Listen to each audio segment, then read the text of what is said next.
बिस्मिल्लाहिर्रहमानिर्रहीम। अस्सलामुअलैकुम। मैं हूं आपका होस्ट बिलाल अनवर और आपको खुशामदीद कहता हूं आपके चैनल माय फूड में। उम्मीद है आप सब खैर खैरियत से होंगे और मेरी दुआ है अल्लाह पाक आप सबको अपनी अमान में रखें। नाज़रीन, आज मैं आपके साथ रेसिपी शेयर नहीं कर रहा, आज आपके साथ एक इंफॉर्मेटिव वीडियो लेके आ रहा हूँ। ये है बेकिंग सोडा, खाने का सोडा, मीठा सोडा या कपड़े धोने का सोडा। इन तीनों सोडों के बारे में मैं आपको बताना चाहूँगा। बहुत लोग कंफ्यूज होते हैं कि बेकिंग सोडा और खाने के सोडा और कपड़े धोने के सोडे में क्या फ़र्क है। आइए आपको आसान अल्फाज में केमिस्ट्री से दूर होके, क्योंकि आपको पता है ये सारे केमिकल्स होते हैं, केमिस्ट्री के केमिकल्स हैं, मैं आपको केमिकल को साइड पर रखते हुए बड़े आसान अल्फाज में समझाने की कोशिश करूँगा। नाज़रीन, मोस्टली जो 3 किस्म के सोडे घरों में यूज़ होते हैं। सबसे पहले मैं आपको बताऊंगा कि जो कपड़े धोने का सोडा है वो मीठे सोडे से या खाने के सोडे से मुख्तलिफ होता है। कपड़े धोने के सोडे में जो केमिकल होता है वो सोडियम कार्बोनेट होता है। हमारा काम किचन के हवाले से इस सोडे से ज़्यादा नहीं होगा। आपको जस्ट इन्फॉर्मेशन दे रहा हूँ कि कपड़े धोने का जो सोडा होता है उसके अंदर सोडियम कार्बोनेट होता है, जिसके साथ हम कपड़े वॉश करते हैं। आइए हमारा फोकस 2 सोडों पर होगा। एक कहलाता है जी बेकिंग पाउडर और दूसरा कहलाता है मीठा सोडा या बेकिंग सोडा। आइए आपको इन 2 सोडों के दरमियान क्या फ़र्क है वो बताने जा रहा हूँ। आइए देखते हैं। नाज़रीन, ये 2 किस्म के सोडे आपके किचन में मोस्टली यूज़ होते हैं। एक को हम बेकिंग पाउडर कहते हैं, जिसको मैंने पी से मेंशन किया कि आप कंफ्यूज ना हो। एक बेकिंग सोडा होता है। आइए आपको ये बताने की कोशिश करते हैं कि इनमें डिफरेंस क्या है, आप कैसे इसको डिफ्रेंशिएट कर सकते हैं। जो ये बेकिंग सोडा है ये आम तौर पर हर राशन की दुकान से मिल जाता है, ईज़िली मिल जाता है। आप जैसे उसे कहते हैं कि खाने का सोडा दे दें या मीठा सोडा दे दें, वो ये आपको दे देते हैं। ये ज़्यादातर टिन पैक में नहीं होता, खुला भी मिल जाता है, आम पैकेट में मिल जाता है। लेकिन ये जो बेकिंग पाउडर है ये आपको हर दुकान से नहीं मिलता, स्पेशली उन दुकानों से मिलता है जिसमें बेकरी के प्रोडक्ट्स हों या बड़े माल हों, उसमें आपको ये बेकिंग पाउडर मिलता है। और ये ज़्यादातर टिन की पैकिंग में होता है, क्योंकि ये ओपन अगर पड़ा हो इसकी एक्टिविटी कम हो जाती है। जी नाज़रीन, इसके बाद आपको ये बताना चाहता हूँ कि ये बेकिंग सोडा और बेकिंग पाउडर बना किससे है। ये जो हमारे पास बेकिंग सोडा है ये केमिकल से बना होता है, उसको हम सोडियम बाइकार्बोनेट कहते हैं। इसमें एक ही केमिकल है, सोडियम बाइकार्बोनेट। और जो कपड़ों का सोडा होता है जो मैंने पहले बताया था उसमें सोडियम कार्बोनेट होता है। और इस मीठे सोडे में सोडियम बाइकार्बोनेट होता है। और ये जो बेकिंग पाउडर है इसमें 3 केमिकल से मिलकर ये बेकिंग पाउडर बना है। एक तो इसके अंदर सोडियम बाइकार्बोनेट भी है जो बेकिंग सोडा के अंदर है। दूसरा इसके अंदर क्रीम ऑफ टार्टर है।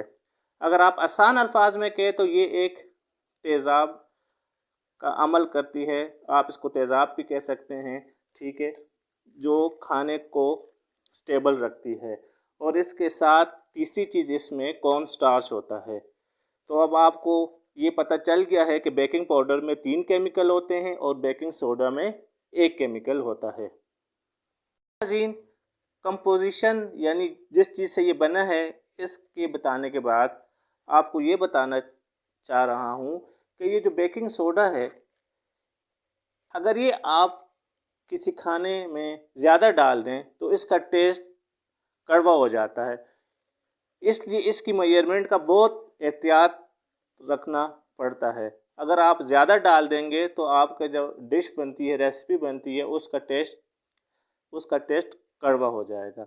और ये जो बेकिंग पाउडर है ये अगर आपसे ज़्यादा भी पड़ जाए तो ये रेसिपी के जायके को चेंज नहीं करती। जैसे मैंने आपको बताया इसमें 3 केमिकल होते हैं, sodium bicarbonate, cream of tartar और कॉर्न स्टार्च। जो क्रीम ऑफ टार्टर है आप उसको अपने आसान अल्फाज में इस तरह बयान करेंगे कि ये ड्राई एसिड है। मतलब ये तुर्श खासियत रखने वाला एक केमिकल है। ये काम क्या करता है, ये आपके केक हो गया या आपके पिज़्ज़ा हो गया, उसको बरकरार रखने के लिए, उसकी शेप बरकरार रखने के लिए ये क्रीम ऑफ टार्टर यूज़ होता है। नाज़रीन, अगर ये आपके पास दोनों चीज़ें किचन में पड़ी हों और आप इस पर लेबल करना भूल गए, तो आप कैसे आइडेंटिफाई करेंगे कि ये सोडा है या बेकिंग पाउडर है। जो सोडा होता है, अगर आप इसको इस तरह उंगली के साथ लगाएंगे, देखें ये बिल्कुल दाने दानेदार होता है, ठीक है। आप इसको महसूस करेंगे तो आप इसमें छोटे छोटे दाने होंगे और ये आपकी उंगली के साथ अटैच नहीं होगा। आप इसको इस तरह करेंगे, इस तरह कर देंगे, देखें बहुत मामूली सा उंगली के साथ आता है और ये दानेदार होता है। जबकि ये बेकिंग पाउडर जो है, ये बिल्कुल टेल्कम पाउडर की तरह बिल्कुल बारीक होता है, जैसे पाउडर हो, और ये आपके उंगली के साथ ठीक ठाक अटैच हो जाता है और ये आपकी उंगली से गिरता भी नहीं है, ठीक है। देखें ये बिल्कुल टेल्कम पाउडर के फॉर्म में होता है बेकिंग पाउडर। नाज़रीन, इतनी सारी इन्फॉर्मेशन के बाद आपको ये पता होना चाहिए कि सोडा किन चीज़ों में हम इस्तेमाल कर सकते हैं और बेकिंग पाउडर किन चीज़ों में हम इस्तेमाल कर सकते हैं। जो हमारे पास बेकिंग सोडा है, ये ज़्यादातर उन रेसिपी में यूज़ होता है जिनको हमने टाइम नहीं देना होता। जैसे ही हमने सोडा ऐड किया, उनको मिक्स करके हमने पकाना शुरू कर दिया। जैसे अगर आप पकोड़े बनाते हैं, तो जैसे ही आपने सोडा ऐड किया, मिक्स किया और उसको फ़ौरन बनाना शुरू कर दिया। सोडा जो होता है, बेकिंग सोडा, ये बहुत जल्दी उस प्रोडक्ट को या उस रेसिपी को राइस करता है, फुलाता है। और बेकिंग पाउडर आप उन रेसिपियों में यूज़ कर सकते हैं जिनको आपने टाइम देना होता है। जैसे अगर आपने पिज़्ज़ा डो बनाना है, अगर आपने केक बनाना है, उसमें हम यूज़ करते हैं। ये जो बेकिंग पाउडर होता है, ये भी उस प्रोडक्ट को या उस रेसिपी को रेस करता है, फुलाता है। इनमें फ़र्क ये है कि ये अगर वो जल्दी फुलाता है, मगर अगर आपसे ज़्यादा पड़ जाए तो ये टेस्ट में उस रेसिपी के फ़र्क ले आता है। इसके साथ रेसिपी आपकी ज़्यादा अच्छी बनती है और टेस्ट में आपका कोई फ़र्क नहीं आता। नाज़रीन, इन दोनों बेकिंग पाउडर और बेकिंग सोडा के बारे में आपको बताने के बाद आपके जहन में ये सवाल आ रहा होगा कि ये काम कैसे करते हैं, ये क्यों हमारी रेसिपी को फुला देते हैं।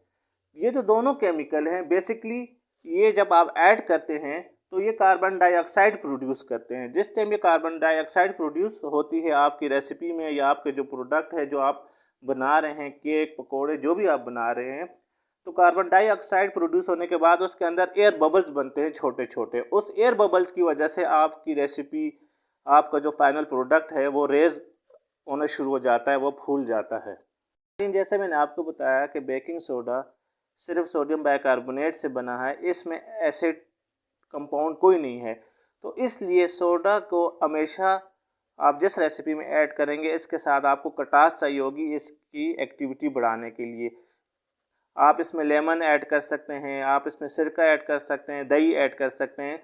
आप देखें जिस चीज़ में आप बेकिंग सोडा यूज़ करेंगे उसके साथ आप लीमू, लस्सी हो गई, लीमू हो गया, सिरका हो गया, ये ऐड करेंगे तो इसकी एक्टिविटी तेज़ होगी और ये अच्छी तरह आपकी रेसिपी को फुलाएगी।